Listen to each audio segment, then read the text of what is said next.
Fala galera, professor Thiago Oliveira aqui e neste vídeo nós vamos resolver mais uma questãozinha de finanças. Dessa vez vamos falar sobre o prêmio de risco de mercado. E para isso vamos utilizar essa questão elaborada pela Banca Vunesp, a qual foi cobrado agora, no ano de 2025. Vamos então para o enunciado. O prêmio de risco de mercado no Brasil seria a diferença entre o retorno esperado da carteira de mercado e a... Bom, aí pessoal, vem as alternativas. De cara, essa aqui já é a nossa resposta. Mas antes de partirmos para a alternativa A, vamos entender o que ele quer falar com prêmio de risco de mercado, pessoal. E ele trouxe o conceito de retorno esperado. Bom, aqui nós estamos falando de precificação de ativos. Bom, o que acontece para o investidor, tá? Estamos falando de um investidor racional, tá? Ele assume maior risco desde que ele tenha um maior retorno esperado. Tudo bem? Então ele só vai assumir maior risco desde que ele tenha o retorno esperado.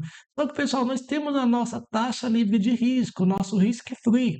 Ó, nosso risk free, esse aqui é uma taxa livre de risco. Então, uma taxa livre de risco, ela tem crescimento? Tem. Então ela não é tão horizontal assim como eu coloquei. Mas, como o crescimento dela é pequeno comparado ao risco de mercado, então ela meio que, se você for olhar, ela fica assim nessa posição, tá? Mas na verdade ela cresce um pouquinho. Perfeito. E do outro lado nós temos o quê? Nós temos o quê? Nós temos o nosso risco de mercado. Perfeito? Perfeito. Então, quando você pega a diferença do quê? Do risco de mercado e o risk free, isso aqui então é chamado de prêmio.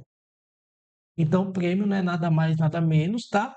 E a diferença entre o retorno, ou entre o risco de mercado e o risk free. Aqui no Brasil, o risk free, ele é basicamente quem? A nossa taxa Selic, tá? Indexado ao quê? Indexado a um dos títulos do Tesouro Direto. Tudo bem?